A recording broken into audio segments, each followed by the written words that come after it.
the government can't run out of money. It can run out of doctors and nurses. It can run out of people to work in the shore starts. It can run out of all of those things. But if you recall, under austerity, those people were laid off. So people who wanted to work, they were told, you don't have a job anymore. And, because we've run out of money. But a lot of people, quite rightly, get quite steamed up about that because, there is no such thing. The government's just the scorekeeper. It's moving numbers around on a spreadsheet. They don't have to get gold coins and hammer them into the, internet and then your money comes out of the other end. It's not like that.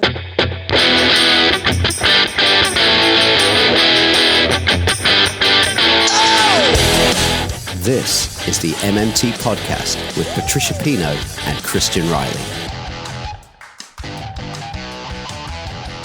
Hi, I'm Christian Riley and welcome to the Modern Monetary Theory podcast. You can find us on Twitter at MMT Podcast and you can support the show by going to patreon.com/MMT Podcast. For as little as $1 a month, you can get early access to all our episodes and patron-only episodes. A big thank you to all our supporters so far. So me and Patricia, we thought we'd bring this one out early this week, Sunday instead of Wednesday, because it's a big week here in the UK. Hopefully a lot of the adult population who are hopefully politically enfranchised and informed will vote on how they would like the country to be governed for the next 5 years. That's the hope. Obviously, there's a lot of voter apathy out there and a lot of confusion over whether or not campaign promises can be met. And that's where MMT comes in. A key insight of modern monetary theory is that money is a creature of states and a creature of law. At some point in history, there was no such thing as the UK pound sterling. And then at some point in history, there was. So where do UK pounds sterling come from? Well, pull out a £5 note out of your pocket, have a look. Unless it's counterfeit, it was issued by the government. Given that governments that issue their own currency can't run out of it, by definition, this puts the whole framework of can we afford policy X or policy Y into a different light. So for a currency issuer, affordability is about whether the real resources, the real things you need, workers, materials, etc., exist in the real world and are for sale in the currency you issue.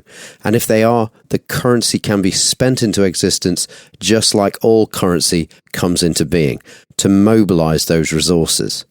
This is the reality of modern money.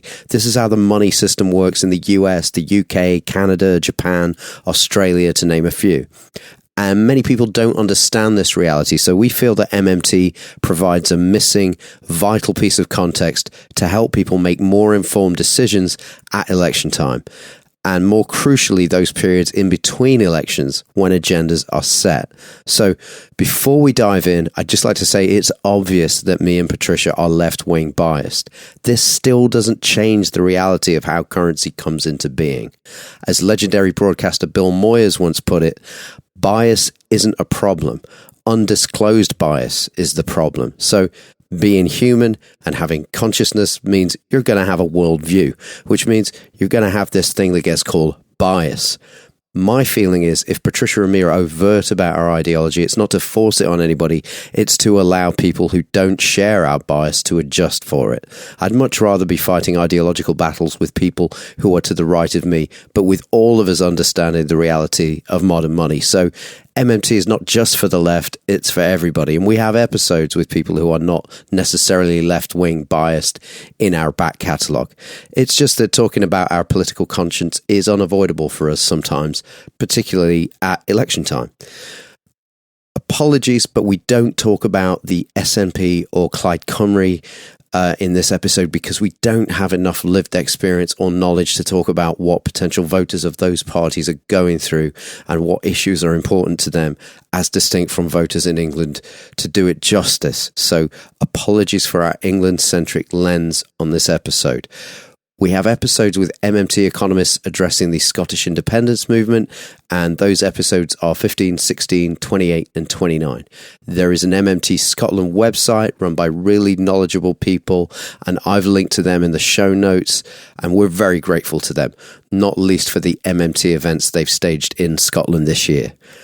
Now, at some point in this conversation, I say Labour government, when obviously I mean Labour Party. So maybe I'm getting ahead of myself there. If you're listening after the 12th of December 2019, who knows? Bottom line is, I hope everybody who has a vote exercises their right. And no matter what happens on election day, the struggle to redistribute power out of the hands of the few to the hands of the many goes on. So we thank you for the time and effort you put into understanding modern money and making yourself and your communities more informed and therefore more democratic. So we'll see you on the other side. Let's dive in. Hey, Patricia, how you doing? Hi, not too bad. How are you doing, Christian? Yeah. I mean, it's I think with election coverage and political coverage generally, it's always horse race type coverage, isn't it? And I stay away from that really. I'm just interested in the ideas and that people are bringing to the table. And it seems to me this election, we've definitely got an alternative to what we've had in the past. In the past we've had different shades of austerity. In the recent past, the 2015 election, and that was all that was on offer. And now we've got we've got a left wing party, Labour, going, yeah, we're going to nationalise this and that, and there's going to be nationalised broadband, and we're going to open up Sure Start centres, and it's bold and it's big. Personally, I love it. That's my ideology. But in order to sort of contextualise what people are offering at the election, modern monetary theory can really help, because we're told that if anybody offers a bunch of progressive proposals like Labour are doing at the moment, well, where are you going to get the money from? It's impossible to afford it. These things are just too expensive, and they like to throw the big numbers about. And because we look at numbers with lots of zeros after them and go, God, that's a big number. But is it really a big number when it comes to a government's ability to spend? Like now, as we know through MMT, if this is the first time you've heard of the term MMT or modern monetary theory, taxation does not fund government spending at the national level. We talked about that in the last episode. That's one of the MMT basics.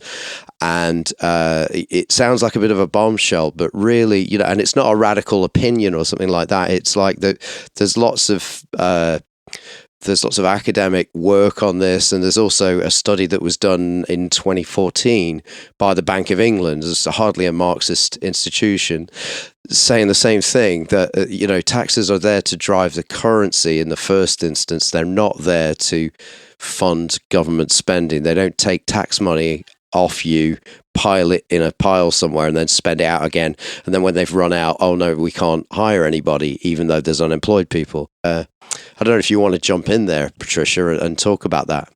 The thing for me is, utter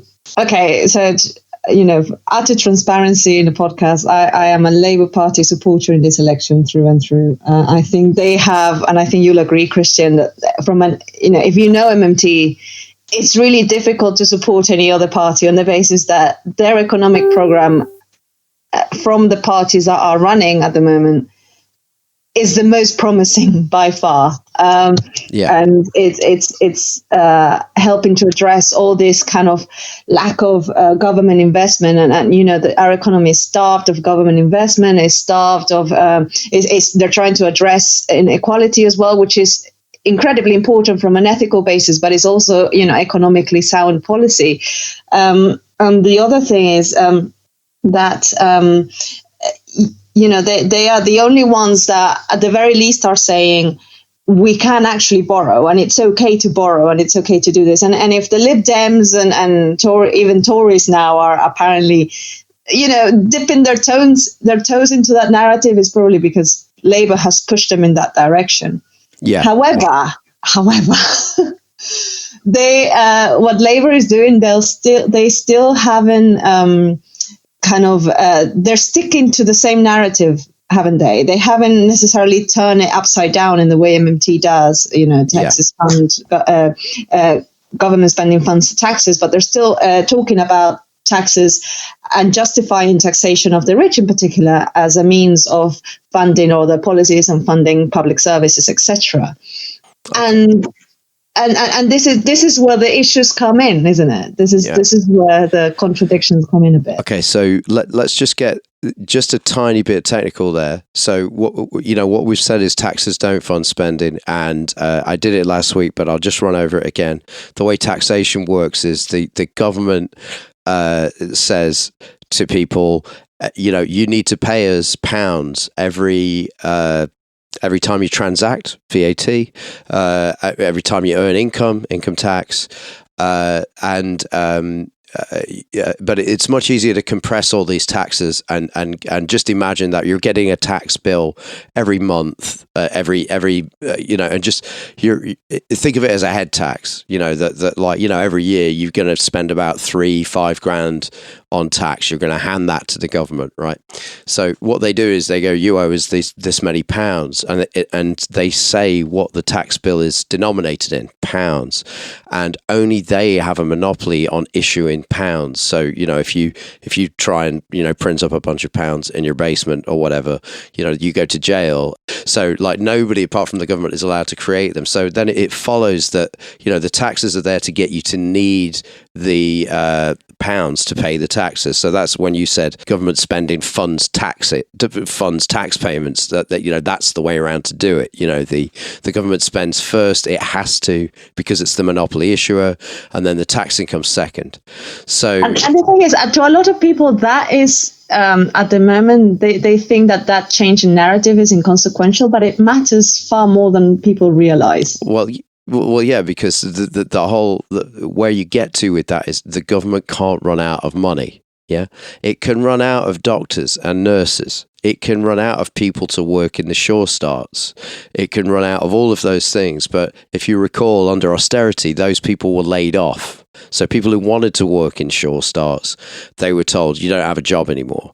And, because we've run out of money, and a lot of people, quite rightly, and me included, get quite steamed up about that because, there is no such thing. It's, again, we might have gone over this last week, the government's just the scorekeeper. It's just, when it spends, it is debiting and crediting on a spreadsheet. It's moving numbers around on a spreadsheet. They don't have to get gold coins and hammer them into the internet and then your money comes out of the other end. It's not like that, and when they tax, they just move, when you pay your income tax, the government changes the number on your bank account down. And that's that. That's how your income tax is paid. And then when they spend, if you're a government employee, and they pay you £2,000 a month, or if you're getting income support or something like that, they when the payment's due, they just increase the number of your bank balance by whatever it is, £2,000 or £500. It's all done with keystrokes at the central bank, and so once you're at the point where the government can't run out of money, it becomes very difficult to hear pundits talk about, well, this is an unrealistic spending proposal.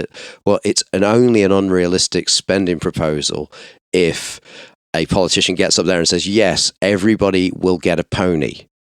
And there's not a pony for everyone. Okay. Yeah, exactly. Nobody's talking about what matters. Nobody's talking about the ponies. Yeah, exactly. So nobody's promising everybody will have a pony. People are, what's being promised is that everybody will get broadband. Now, that infrastructure mostly is there. They're going to build it out a bit and make it so the real things that need to be the real things that need to be in place to make that campaign pledge happen are available. The government just needs to type the money into existence to make that thing a reality. Yeah, exactly. And it's so, it's how many years now? 11 years since the financial crash. Yeah. And we're still in this mentality that there isn't enough money. And what's really sad about it is that the more the government thinks that there isn't enough money and we got to cut, we've got to reduce the deficit, we've got to keep the deficit low, because we have an external kind of a balance of payments deficit. So we have a trade deficit, basically. Okay. Money's leaving the country. Okay, so hang on, whoa. Just walk that back. Right, money's not leaving the country, is it? Like what it doesn't get on a plane and go. No, that's right? True. That's the wrong term. You're absolutely right. Yeah. What I mean is the foreign sector is saving pounds. This is what's happening. Okay, all right, but the pounds actually stay in the country. Okay, let's say it. Okay, but let's be absolutely correct here now. So what happens is we're importing more real stuff than we're exporting. And that's actually a good position to be in, but we can come back to that. Okay, so what actually happens when Germany sells us cars is that Germany earns pounds. We buy the cars and they get the pounds and we get the cars, right? So Germany is number 2. Yeah, that's right. Yeah. Okay. Yeah, after the US, top trading partner with the UK. Okay. Sorry. Right. Okay, that's great. All right. Well, thanks for brilliant. So they get the pounds. Now the pounds don't get on a plane and go to Germany. What happens is pounds are building up in Germany's bank account at the Bank of England, right? Yes, correct. Sorry, that was my wrong terminology, and I will do penitence on the Church of MMT. No, I didn't mean it like that. I just, but this is kind of like what the issue. No, but you're right though, because this is the kind of stuff that we do correct people on online, right, because it matters. And there I go, and I set the wrong example. So what happens is that that Germany build up all this balance of pounds at the central bank, and there's another account at the central bank available, which is a savings account, and we call it buying gilts, right? So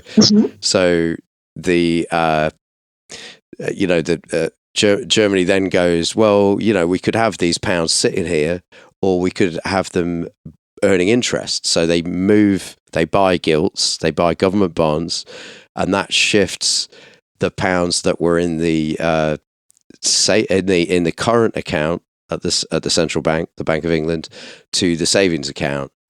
And depending on what kind of gilts they've bought, when the bonds become due, the pounds shift back from the savings account plus interest back into the current account.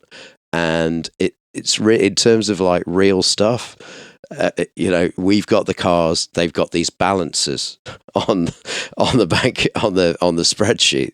So that's what's happening in the real world. Now the point of us exporting, when we do the opposite, when we send stuff to the rest of the world, like Warren Mosler, who's the founder of modern monetary theory, says, your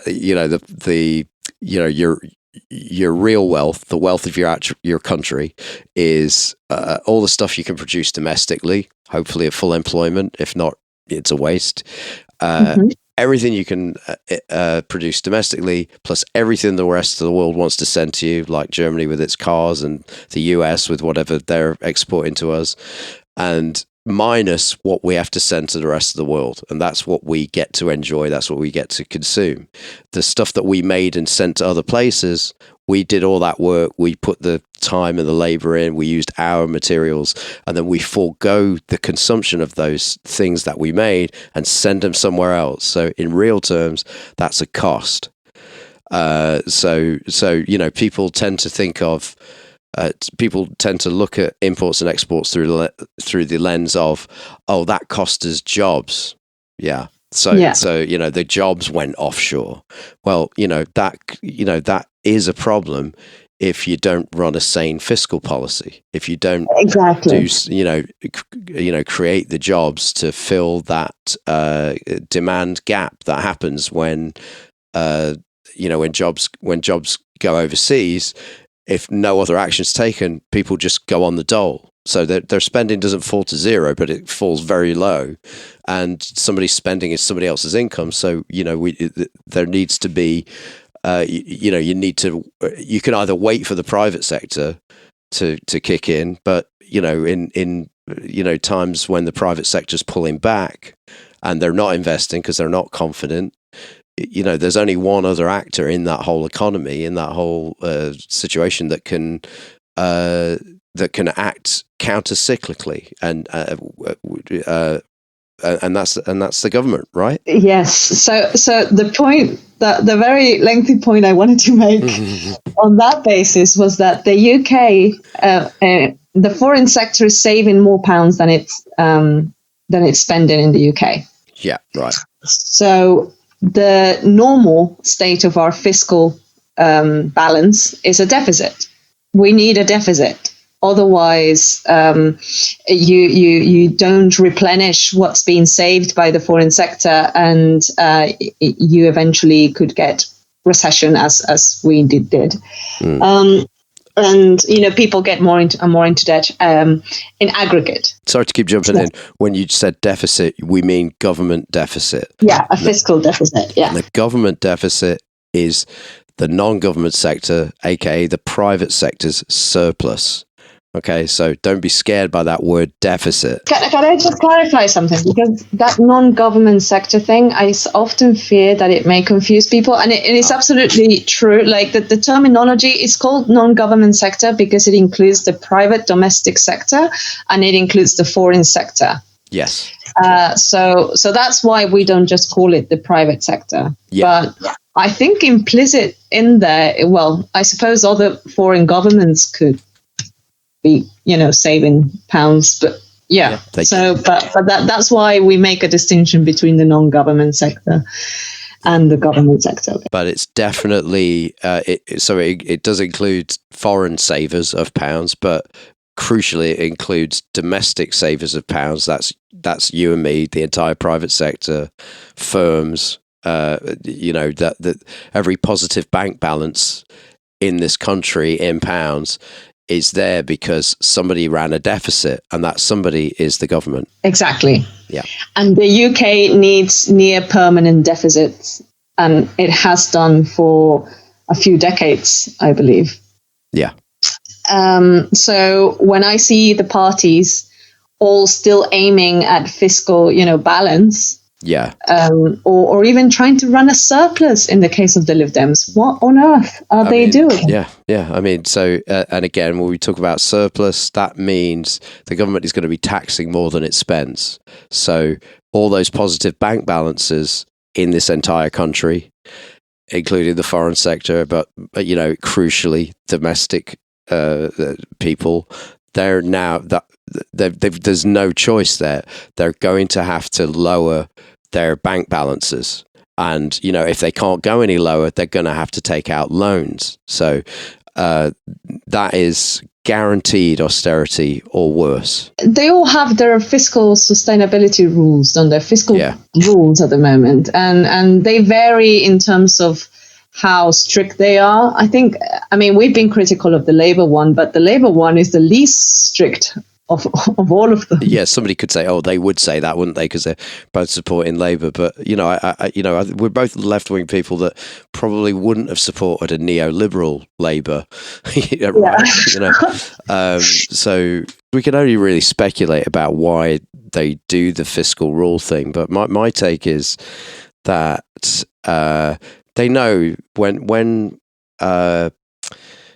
the manifesto is launched and it involves spending, even smaller, less ambitious spending than the ones that have been proposed by the current Labour government come out, the first thing that happens is they go, how are you going to pay for that?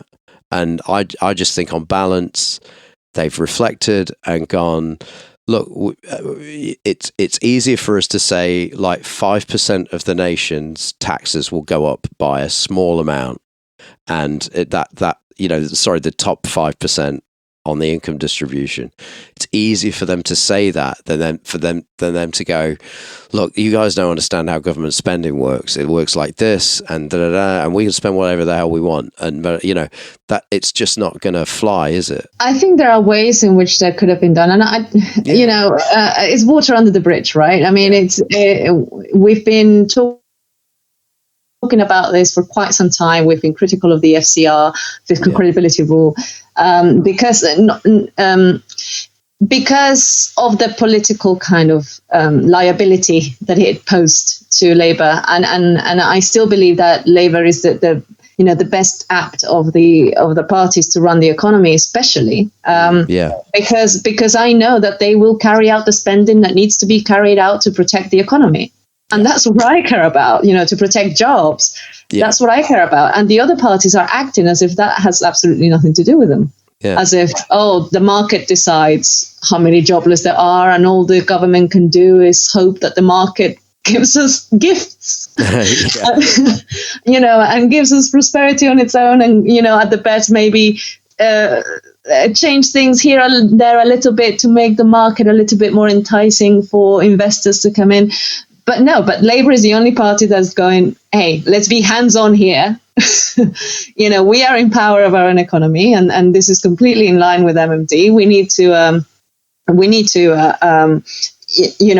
dictate our prosperity and our and the employment that we can create, and we have power over that. But in terms of the narrative, they've gone shy in terms of actually, they have a bold manifesto without a bold narrative. Yeah. But to me, I think the narratives are things that's going to take time.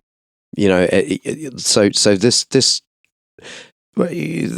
relatively new paradigm where taxes don't fund spending. Obviously, Keynes said we've had modern money for 4,000 years.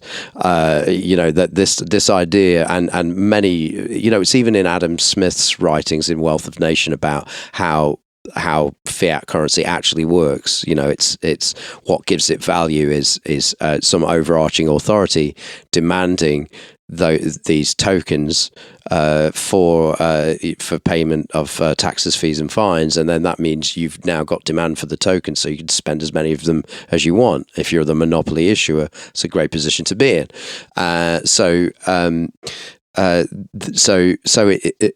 It's called modern monetary theory, but as Stephanie Kelton once pointed out in the Fiscal Sustainability Conference in 2010, Professor Stephanie Kelton, Bernie Sanders' chief economist, these ideas aren't modern, or are they theoretical?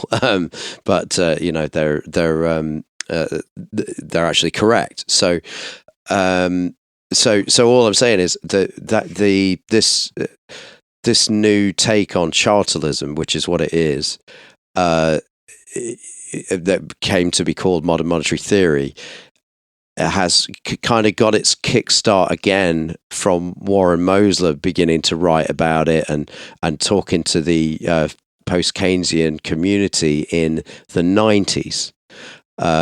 And they've all been hammering away at it. The people who have been like, yeah, this is exactly how it works. And you see, Warren's an operations guy. He visits the Fed regularly, and he's looking at actually how the checks clear at a central bank, and he's then talking to the economists in academia and going, it's the other way around, and trying to get people to see what he sees. And then by the end of the 90s, there's quite a few academics now going, yeah, this guy's absolutely right, and they start writing their papers and trying to tell this new story and trying to sort of change academia around this. And I would say around about the early 2000s, I think it starts dawning on them, and Professor Bill Mitchell in particular, you know what? We're not going to change this within academia. We're going to have to go outside of it. So Bill starts doing a blog every day. And, he's like, we've got to talk to people in their generality and change the narrative. So the reason I went down this long-winded explanation. And that man has perseverance. I mean, yeah, exactly. Almost every day for the last every 10 day. years. And he writes an academic paper pretty much every day. Yeah, exactly. And it's his blog, and so given that they've been trying to influence and construct a new narrative and popularize it since the 90s, I think we can't blame Labour for this new iteration of the Labour Party that came to be in 2016 for not turning the ship around in 2 years. I think attitudes change really slowly.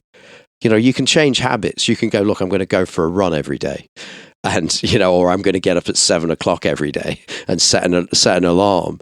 You can do that, but like actual sort of deeply held beliefs. I get it. I get it, Christian. I mean, this is the thing, right? We always revert to this kind of what could have Labour done and what couldn't have done. I know why people feel that they couldn't have done it. I think there are good arguments to say that actually they could not afford not to do it, and also the argument that they didn't have to cost things and they didn't have to reinforce something that was ultimately damaging to them.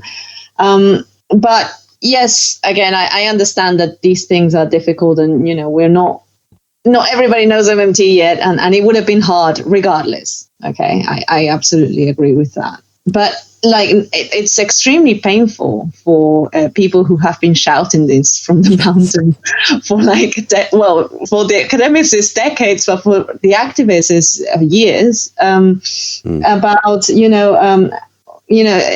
just frustrated at the watching TV and the interviews and how you're going to pay for it over and over and over. And it's infuriating. Well, every few days I get a comment on something I post, or with somebody going, oh, thanks for introducing me to MMT, but I can't watch the news anymore. Yeah, that happens to me now. I can't do it. And my response, it's just become a stock response because I can't think of anything better to say, which is, yeah, welcome to hell. Sorry. Pull up a chair. At least it's not cold. Because it's just everything's the mirror image of how you were told it was. So, like we say, when the government goes into deficit, the private sector goes into surplus. But what have we heard over and over again? Go through your whole adult life when you've been engaging with politics. Deficit is bad. And I heard Warren Mosley say somewhere, he was talking to Steve Grumbine of Real Progressives, who, if you're listening to this podcast, I'd be amazed if you don't know about Steve and Real Progressives, but you should definitely check them out. Just find them on Facebook or Twitter, and because they've got great teaching materials as well. But anyway, bring it back. Warren Mosley said when he was talking to Steve, it's one of these DE words, like the devil, or decrement is different to increment, and because it's a word with meaning, and every time you hear a word like that, you don't know it, but these frames get activated. These ways of understanding the world get activated, and you have this negative feeling. So, just talking about the deficit, you could, anytime you're talking to somebody who's moaning about the deficit, you could sort of say, yeah, but you do mean the private sector surplus, though. You can do that every time. That's that's a long, hard life. Or maybe what we need to do, once this narrative takes hold, once people understand that the government deficit is a private sector income, when it increases, people will stop being all uptight about it. It's like, yes, please make it bigger, please. That's if you're not, if I'm not a government employee, somebody else is, and they're getting more money, or you've expanded the government sector and paid them more money, eventually that's everybody else's income. That money is going to circulate in the private sector until somebody uses it to pay tax, and at which point it's returns to the government, and we don't get to use it anymore. So the whole point is, or maybe one of the things we can be gently doing is turning that ship around and making people understand, okay, but what does that mean when you say the government goes into deficit? Think it through. It means that the private sector has gone into surplus. That's what you want. And then when we expand it to like the government debt, that's the sum total of all the deficits ran since the inception of the currency, right? So the big debt number, or the debt clock they've got in Times Square in New York, or the debt clock that they sort of wheeled around, some I don't know, maybe it was some sort of right of centre organisation had this truck going around, and they made a debt clock for the UK. Same thing, I wouldn't be surprised if it came from the same initiative out of the same think tanks. Of like, okay, here's the national debt. If we divide it by every human, oh God, this is how much debt you've got. And it's like, no, it's the other way around. That's how much wealth we should have. Exactly. So, and as Warren Mosler says, and the government debt is nothing more than the pounds that have been spent into existence by the government that haven't yet been used to pay tax. And they're out there, and they're circulating in the private sector. Maybe some of them have gone into buying bonds, so-called, funding government debt. But they're out there, and that's fine. It's not a problem. I'll give you an example of this, because it wasn't in this election, but it was in the last election with regards to Labour nationalisation plans and how they were going to pay for it, and Corbyn was introduced by Andrew Neil. So he was being interviewed by him quite aggressively, as per usual, and about how he was going to fund the renationalisation of public services. And Corbyn said, rightly, we are going to do an asset swap. So we are going to give people who own shares in these companies an asset, and we're going to swap their shares for a government bond, which is just a savings account, as we know. It's just a savings account that pays interest, and presumably the interest paid on these savings accounts will have some sort of correlation with the income they got from their shares. But that's something for Labour to decide. Mm-hmm. But Andrew Neil was saying, so you're going to borrow. And Corbyn was saying, no, we issued these bonds. We issue them. And he came just short of saying, that's not borrowing, that's savings accounts. Yeah. Of kind of turning the thing on its head. But it allowed Andrew Neil to then portray these as a cost to people, as opposed to just something that the government is exchanging, like for like. Yeah. That was quite frustrating back then. And recently, we're getting all sorts of the Tory party are attacking Labour on the basis of taxation. This is what's going to cost you. This is what this is the burden on you.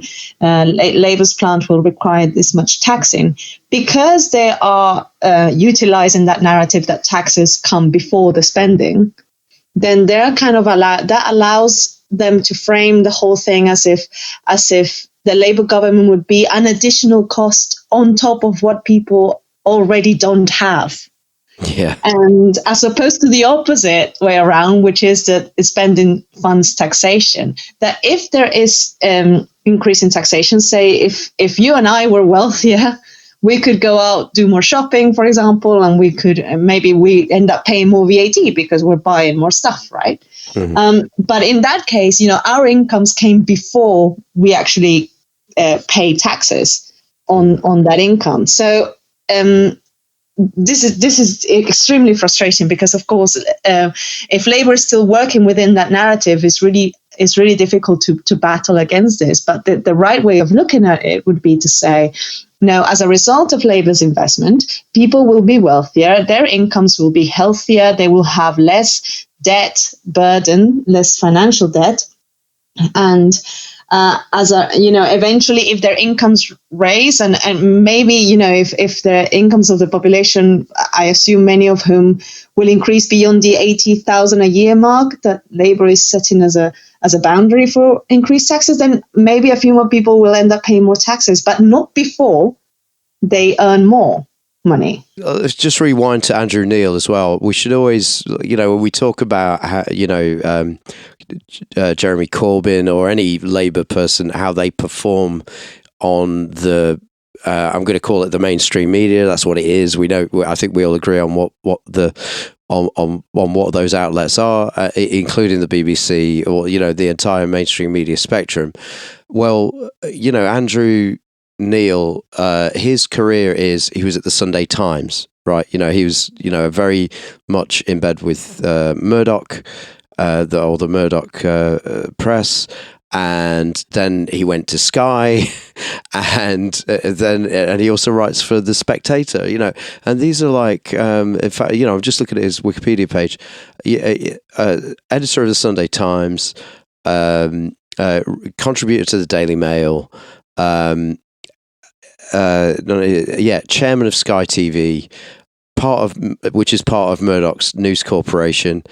And so he's involved with The Spectator. So that the idea is that he's chairman of Press Holdings Media Group, whose titles include The Spectator, right? And these are deeply ideological organizations. And I don't know why people. I really hope. I know a lot of people out there go, "Oh, the BBC, they just lie, and they just it's okay." There's a bit more finesse to it than that. They do. They have gotten things wrong and amplified people who've said utter falsehoods. But it's probably more useful to just understand that yes, there are, as a system, they're systemically biased, and they're biased to in favor of power, and whether that private power and government power, they're enthralled to both of those two blocks of power. So so people really need to get their head around, when they go, Corbyn had a hard time tonight on this TV program and that TV program. There isn't he is in hostile country every time he pops up on a TV screen. You don't get a job there unless you've got this kind of willingness to acquiesce to power deep inside your bones. They think that what was that thing when Andrew Marr and Chomsky were talking about 20 years ago, and Chomsky was trying to talk about Chomsky's and Ed Herman's propaganda model for understanding the mass media, and Andrew Marr goes, nobody tells me what to write, I can assure you. And he's like, yeah, but my point is, if you thought any different, you wouldn't be in the position you're in now. Exactly. That's why you're in the position you're in, because they don't need to tell you what to write. This is it's slightly veering off from economics, but Sorry, I think no. I think you're absolutely right in pointing it out, and I think it's important to highlight though that when we talk about media bias, we're not necessarily speaking about people consciously being biased, or even because some people talk about conspiracy theories. No, that's not what we mean. What we mean is that exactly what Chomsky said. And Chomsky has this book called if I'm not mistaken, The 5 Filters of Mass Media. Well, I think it possibly first appeared in Manufacturing Consent. That's it, Manufacturing Consent. And he mentions the filters. Yeah. So he talks about how the people who become prominent in the media and who lead the media narrative have been filtered through a system, and you put it quite well there. You said systemic bias. That is implicit in the system as opposed to a result to an individual consciously or contributing to it. So part of that is, of course, that journalists who are problematic in the sense to be, maybe perceived as being contrarian to what most people believe, or who stick up at their heads to say something is wrong. They don't get promoted as much. They don't get the opportunities others do. Oh, when we say that they're contrarian to what people believe, really we're talking about the predominant ideology of the time. Maybe not even the dominant ideology, but it goes against the views, the worldview of the ownership class, basically. Yeah, the quote unquote people who count. And not just, the ownership class can mean, the owners of the media, but also the advertisers. Exactly. In the media, obviously not in the case of the BBC, but in case of the Murdoch media, for example. The BBC does have to act like a commercial entity when it comes to the overseas market, I believe. That stuff is for sale. So fair enough. That is. But I didn't sort of drift into this as a tangent. I meant to just say what we're seeing when say Corbyn is having to answer questions about his economic plans on the BBC is we're looking at a very hostile organisation led by very well versed, well coached ideologues. Giving him a quote unquote grilling. So I just wanted to put that bit of context in there to say that, it's going to be hard for him to get his point across. It's much better for people to maybe just, look at what they've written down and gone, look, this is how we're going to spend. And you know what I mean? Yeah, exactly. And you're right. What could have happened there when Andrew Neil went, so you're going to borrow? He could have gone, okay, so borrowing, how does that, what do you mean by borrowing, Andrew? The pounds that were so-called borrowing, where did they come from? That would be, it would have been a totally different interview, but it would have got him anywhere. Would it? I don't know. Exactly. But the other thing as well is, this is something that I was discussing with a few colleagues recently about how, they also see all these kind of claims of bias as corruption and as talk of conspiracy theory. But I was explaining to them, that when you have powers who control access to journalists need access to powerful people for their interviews, for their scoops, for their things, and they get rewarded on how well they get those, how much access they get. Yeah. And if so, there's an inherent need for journalists to be not sympathetic to the ruling classes in a way that, in a fake way, but perhaps naturally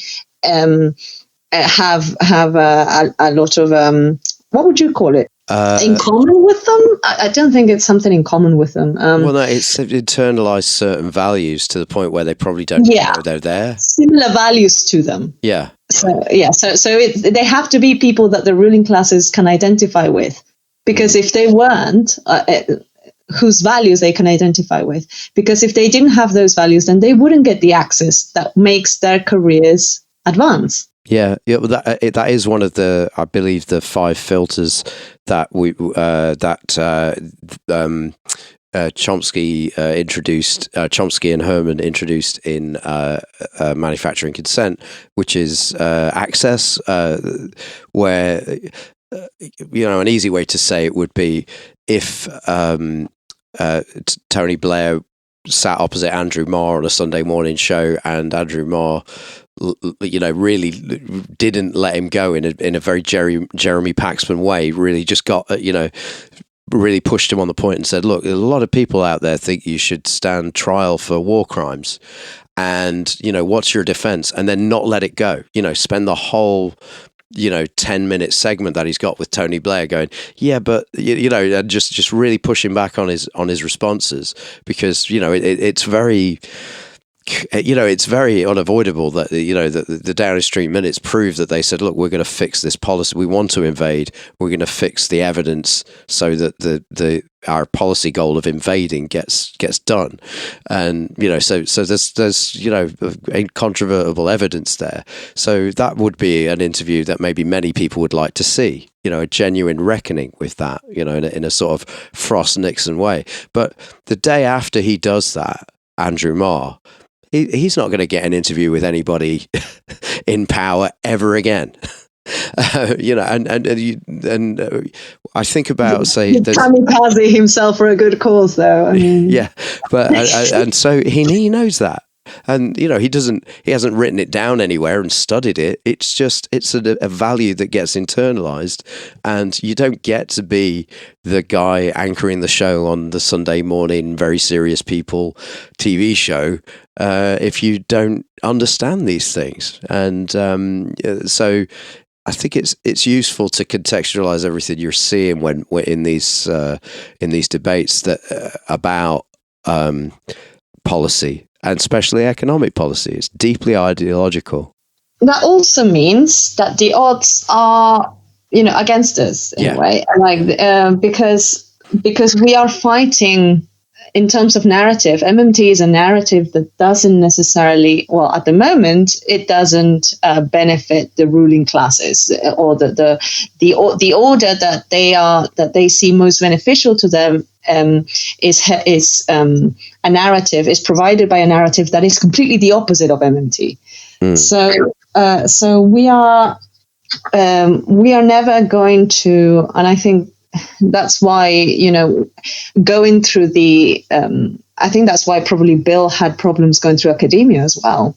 Yeah, Bill Mitchell asking the ruling classes kindly to accept MMT, and in doing so, giving up sections of the power that the current narrative has granted them.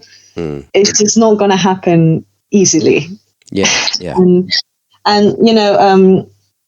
So that's why it had to be bottom up always. Yeah, but it took them a while to figure that out.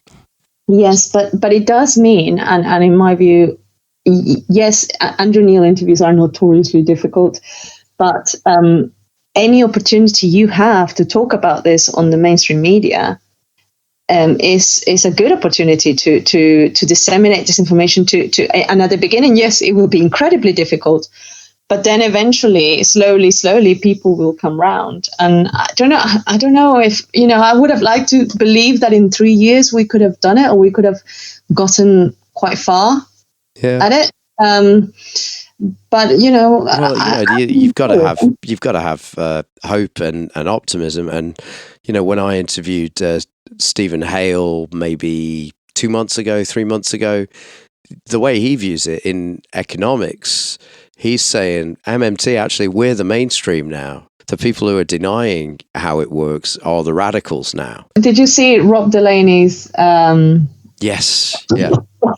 Article today in The Guardian. It was today, wasn't it? I saw it today. I haven't read it. There was a great video he put out. But I haven't seen the video. Yeah, it was a short sort of 3-minute video. It was really good. It's great that he's on board for sure. I mean, he didn't talk explicitly about MMT, but he gave us a massive hint of MMT-inspired thinking. Yeah, okay, so the article's called "The NHS is take it from an American. The NHS is a marvel. You must vote to save it." The part where he mentions MMT-inspired thinking, he goes above talking about how much money the rich have, and how much, and then saying that the UK government is even above the rich people. He says above Carvalho, Heineken is a UK government rich beyond comprehension and possessed of the ability to literally print money. Okay, we wouldn't use the word print money, but he says print money. What he means is create money. Mm-hmm. This digression just scratches the surface, but suffice it is to say that there is more cash available to strengthen the social safety net than you can imagine, even if your imagination is very supple and rubbery. So what he's saying there is basically money is not the problem. Yeah, yeah. And that's all MMT is saying. Yeah. Let's make money the least important thing, because it really is just numbers on a spreadsheet at the central bank.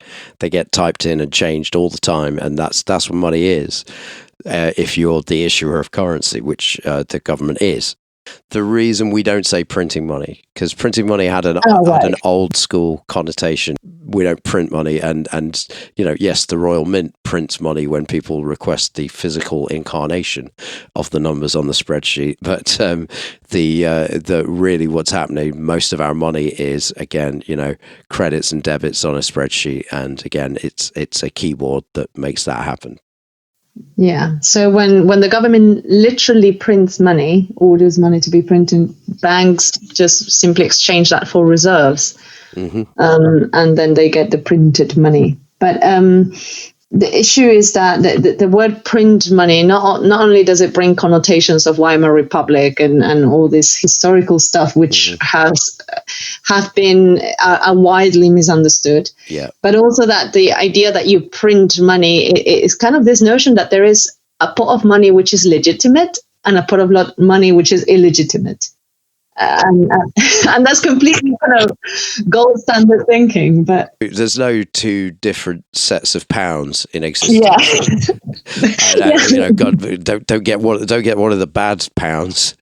You'll be able to spend that. I mean, obviously there are counterfeit people at it, but that's if you want to equate print money to the notion that means create money, then all government money is printed, all of it, all spending is printed money. If that's how you define printing, but if you define printing as there's nothing else to define it as. I mean, it's the other definition of it, which was issuing money beyond what your gold standard might allow you to. That no longer exists. Yeah. Or this notion that that somehow the value of money is set elsewhere other than government spending. It's no longer in use. We shouldn't be using it. But I understand why Rob used it, because it's a term people think they understand, but they don't understand. But and it's always a good opportunity to fire up another great Warren Mosler quote. Okay, so if government spending is printing money, then taxation is the unprinting of money. Exactly. So if you want to use it, if that's the way you want to think about it, then that's how it's going to work. How are you feeling about this election, Christian? Do you think? Well, it's a rerun of 2017 in the sort of media and social media circles, in that everybody's saying this Labour Party is too radical, it's too left wing, it can't possibly win. Look at this graph, look at this opinion poll, and what I did last time in 2017. I went out and knocked on doors and told everybody I could, tried to get people into MMT, and just got as active as I could possibly be around that time, and thought and did it on purpose, because I thought if we don't win this time, it won't be because I didn't try. Loads of other people felt the same way, and got very involved. And I think that's what happens when there's a genuine alternative to business as usual on the ballot paper. People get involved, and so if nothing else, I think that's a good sign. And what happened was the exit polls. I remember I was doing a show in Liverpool, and on election night, and it was in a basement. And just before I went into the basement, I checked to the Twitter, and Britain Elects had just put up a show of the exit polls, and it showed Labour and the Conservatives very closely tied, and the only caption that went along with it was "Holy shit!" and I was like, right, I'm going to have to go into this basement and do this show, because I was very prepared to go, all right, we gave it our all, and we tried to be explicit about where we wanted to go and how we were going to get there, and why these plans were realistic. And if people aren't ready for it on that basis, that's democracy. I have to respect that. And so I was very prepared for him to get this, for the Corbyn-led Labour to get this drubbing that it was supposed to be getting. I went in and I came back out maybe an hour later from the show, up from the basement, straight on my phone, walked over to the hotel, just looking at the results starting to come in. And I ended up staying up all night because I couldn't, it was so riveting. But I was very prepared to just walk away from it and go, okay, well, the country is not, it doesn't feel the same way about me. It doesn't feel the same way as me about these issues. And well, that's democracy. I was prepared to write it off. And, because I'm very much, I always think politics is about what you do between elections.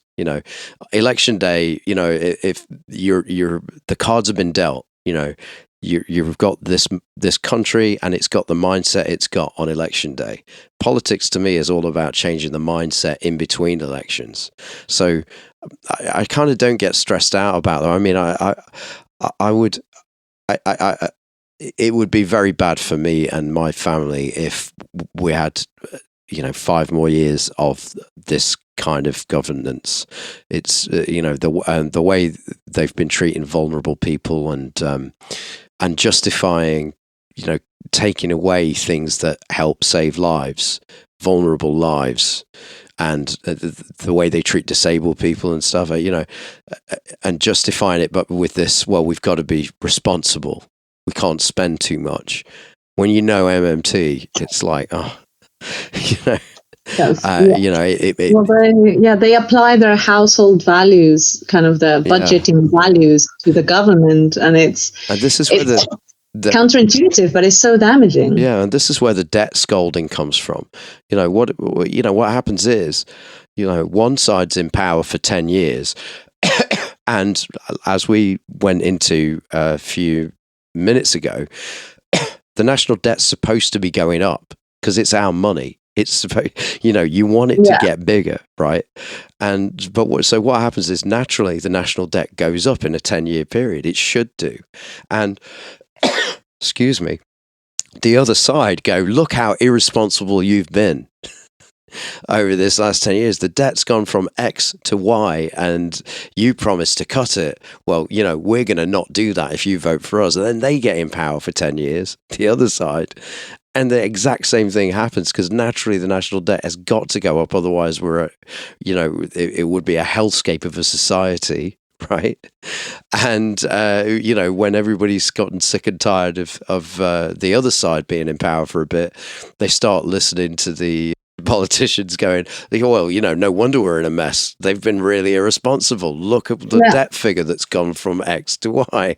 Vote for us. We're going to not do that. And the whole thing's been going on for decades. Yeah. No, there is a good argument, and I don't want listeners to get the idea wrong. What Labour wants to do with about taxing the rich and about tackling excessive wealth at top level, this there should be no billionaires message. That's absolutely right, in the sense that that should be a government target, to keep inequality low. And inequality isn't just the result of some people being absolutely amazing and other people being terribly unworthy. That is just ideological nonsense.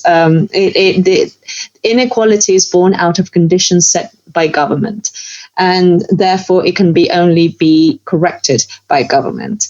And inequality, I don't know if I have to go into this, but inequality causes huge problems, not just in terms of how unfair it is, but also in terms of inequality of power and the influence that then corporations and the rich people have over government and politicians and over every aspect of society, media as well, and also because it eventually as well is incredibly damaging to your economy. You need a base, you need workers to earn a good income.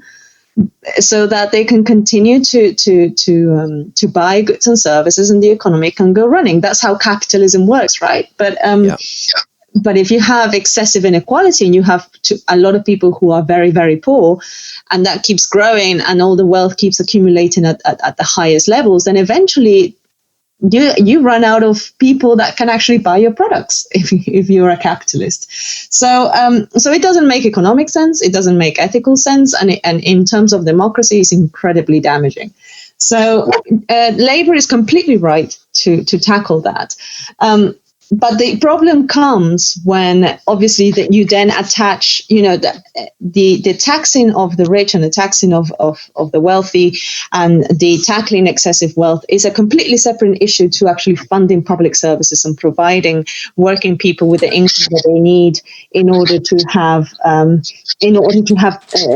dignified lives. But at the moment, we're seeing a narrative that is linked, right? So it's very.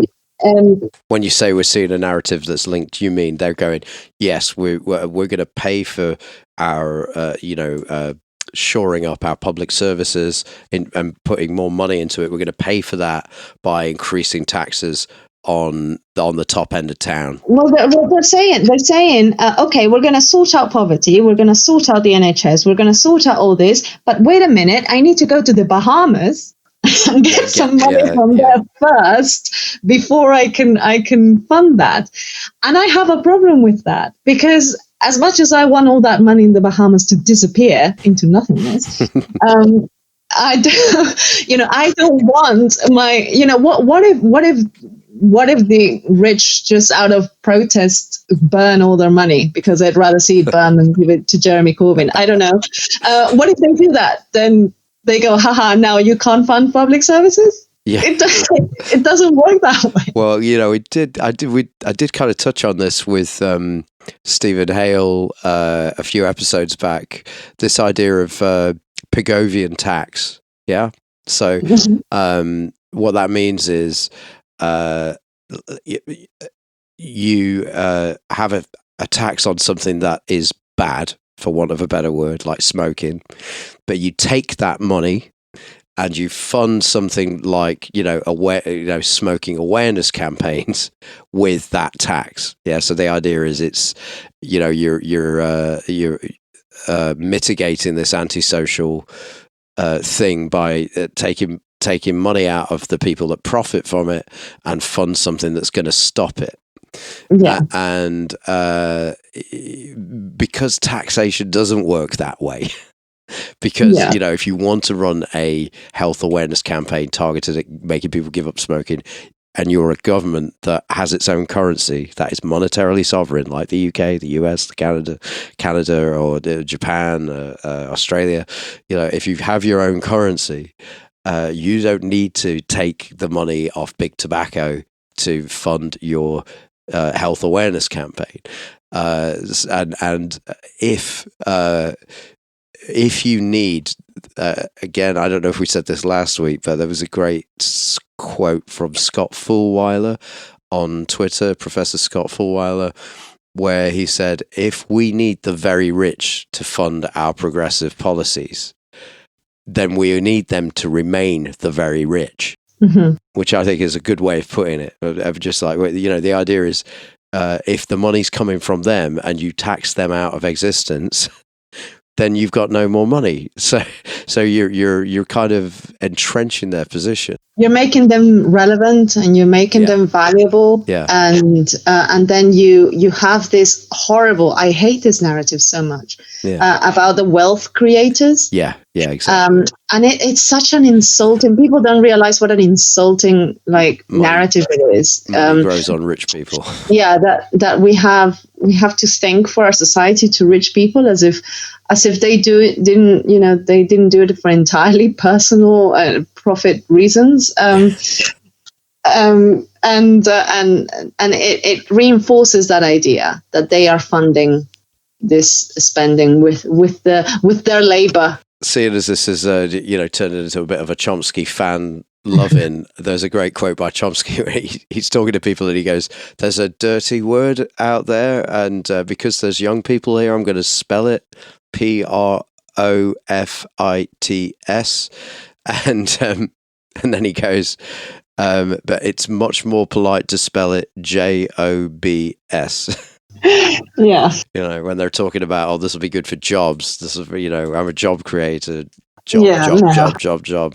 Good jobs. Yeah, you misspell profits. Exactly.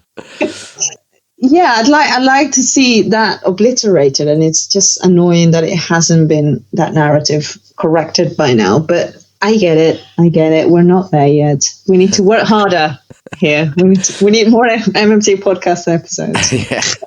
Well, we're doing what we can with what we've got, I guess, and I do see a lot of hope there. I think. You do see, like you say, this Rob Delaney piece, and that people are starting to sort of change the way they're talking about money as it relates to government, and that's all we can hope for, really, isn't it?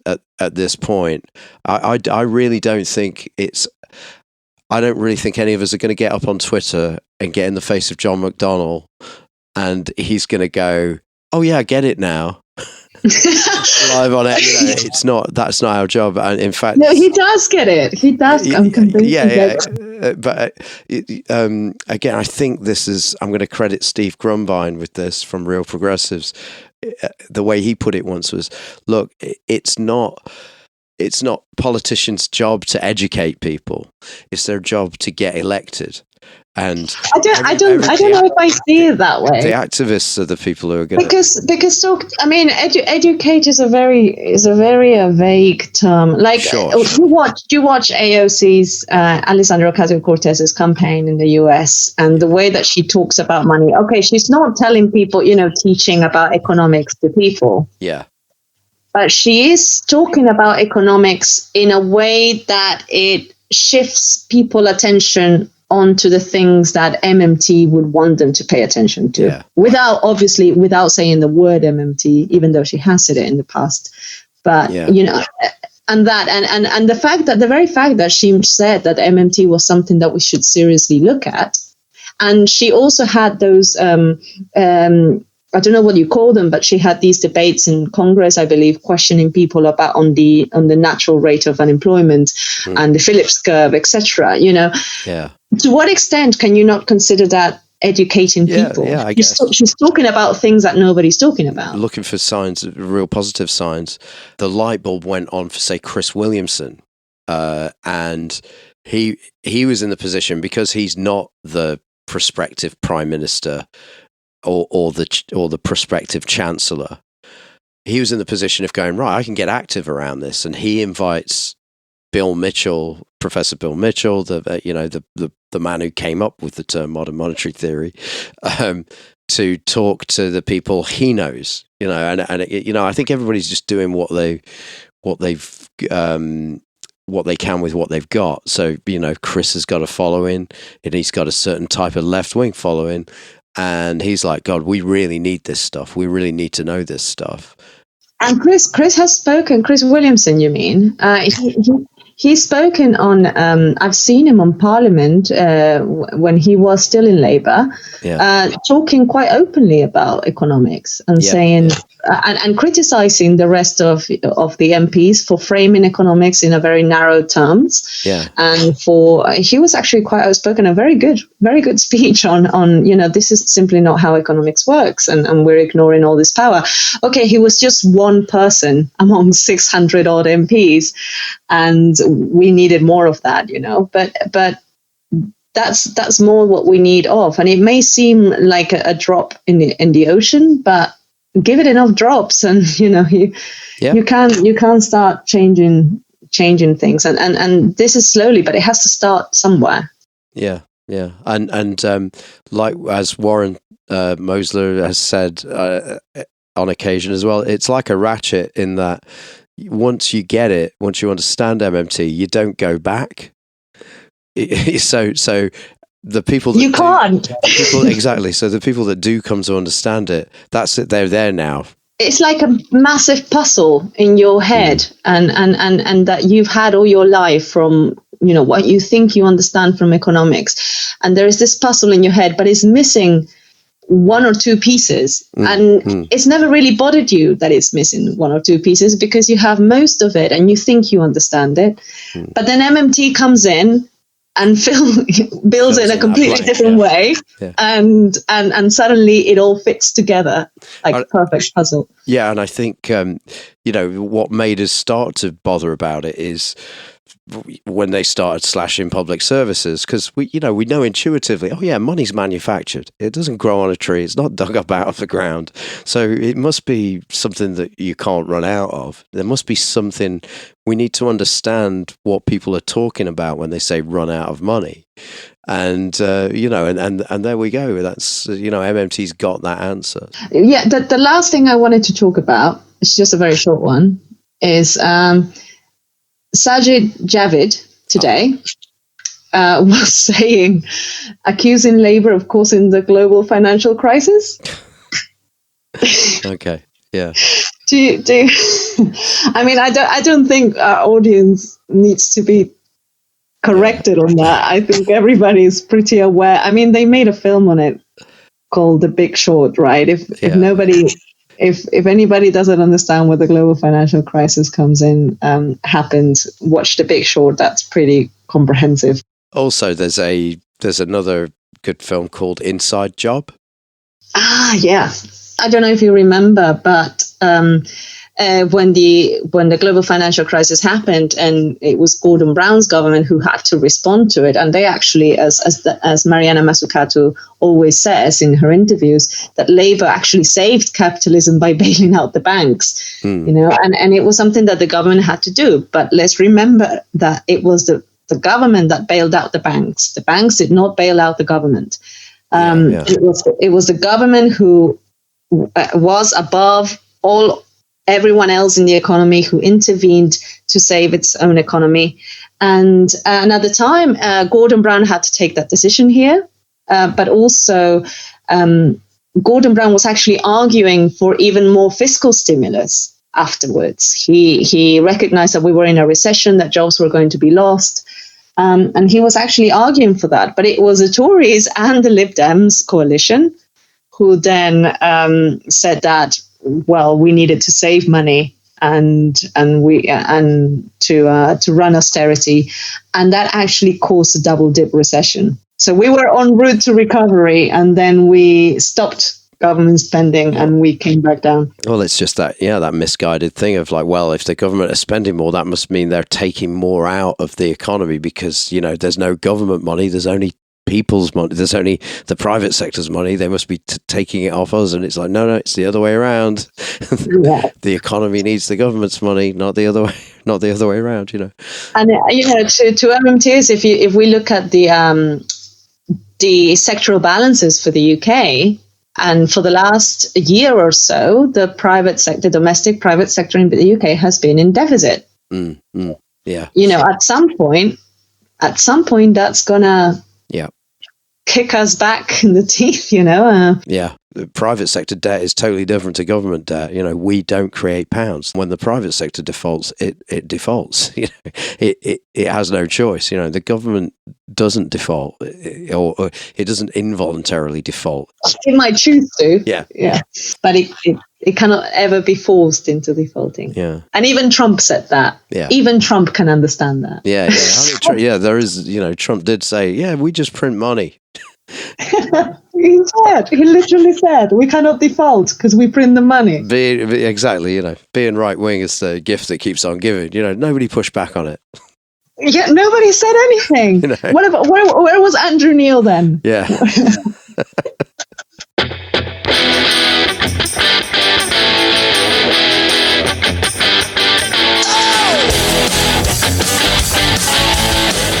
That was the MMT podcast with Patricia Pino and Christian Riley. Don't forget, you can support the show through Patreon, starting at $1 a month and get access to patron-only episodes. You can do that by going to patreon.com/MMT podcast. You can also find me on Twitter at MMT podcast And you can find Patricia on Twitter at Patricia N. Pino. And you can email us at mmtpodcast@outlook.com. Thanks for listening, and we hope to hear from you.